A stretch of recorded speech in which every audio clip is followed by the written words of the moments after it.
Now time for some business, and the country's public debt continues to increase despite measures to bring down to appreciable levels. Latest figures from the Bank of Ghana puts the total public debt at 105 billion Ghana cedis as at May this year. George Rafi has more on the debt numbers and the performance of other sectors of the economy. Bank of Ghana's report covering data on economic and financial issues about the country up to July this year shows that in about 5 months, government has added 5 billion Ghana cedis to the country's debt stock. Loans secured from outside the country accounted for about 62 billion cedis, whilst domestic debt was about 43 billion Ghana cedis. The report, however, shows that when it comes to the public debt in relation to Ghana's GDP, there appears to be some reduction. For instance, in December last year, the debt-to-GDP ratio was 72%. However, it has reduced to about 66% as at May this year. Some are attributing this to the recent expansion of the economy. But government, on the other hand, has maintained that it is rather due to its policies aimed at reducing the public debt. The data also show that the country, as at June this year, earned almost $8 billion from the exports of gold, cocoa, and crude oil.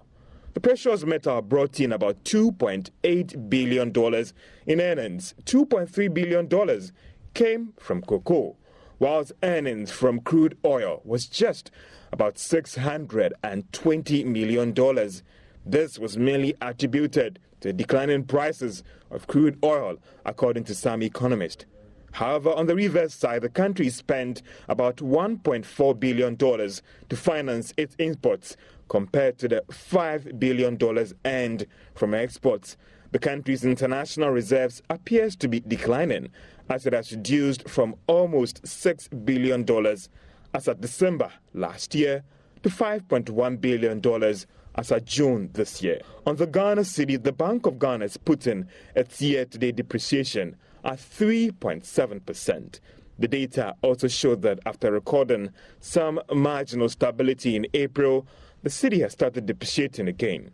On the banking sector, there was some disturbing development, as loans that banks fear might go bad appears to be increasing, a development that some fear could collapse some banks in the country. George Rafi with that report. But in a related development, the Monetary Policy Committee of the Bank of Ghana is currently meeting to announce a new policy rate today. This is expected to influence the cost of borrowing for individuals and businesses. The rate currently stands at 26% after it was increased marginally in November 2015. But looking at the recent development with the Ghana cedi and inflation rate, some analysts are of the view that the rate could be maintained or reduced marginally. Let's hear from economist Dr. Eric Osei-Sibe.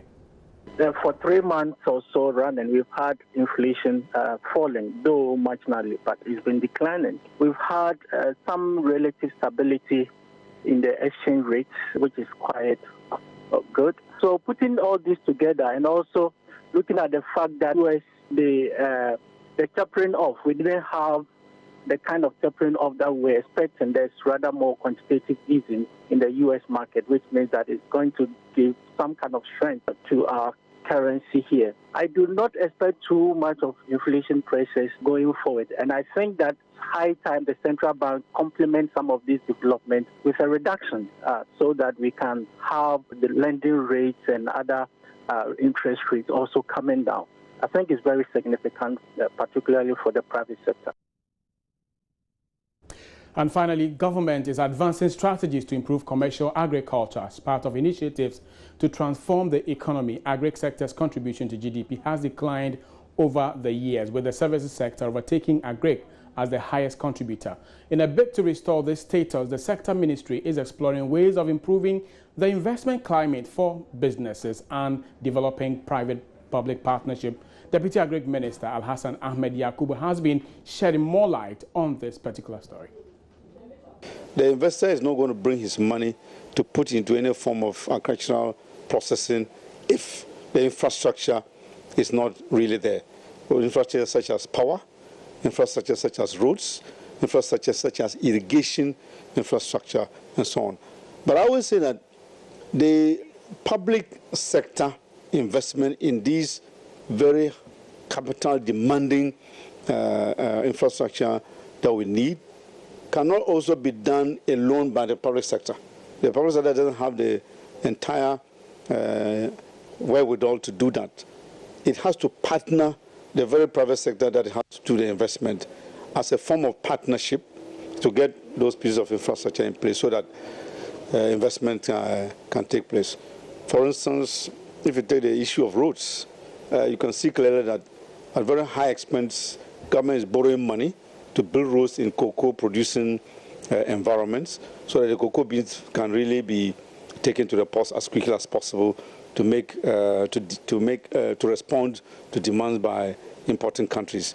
It's also doing a lot of investment in irrigation infrastructure so that farming could be moving away from the season-dependent activity into an all-year-round activity, so that people who want to invest in processing facilities will be guaranteed raw material to keep the wheels of their manufacturing plants turning, and so on and so forth. So this is part of the run-up to the Joy Business Busy Talk on Agribusiness here in Accra. We'll be bringing you a lot more tomorrow on that particular program, and you have more business stories for you between 1 and 1:30 on the marketplace. My name is John Kojo. I'm working on a program today. We'll be looking at the implications of the monetary policy rate that they'll be bringing, how it's going to actually impact your pocket and your business. All this and more on the marketplace. Please stay and have fun there.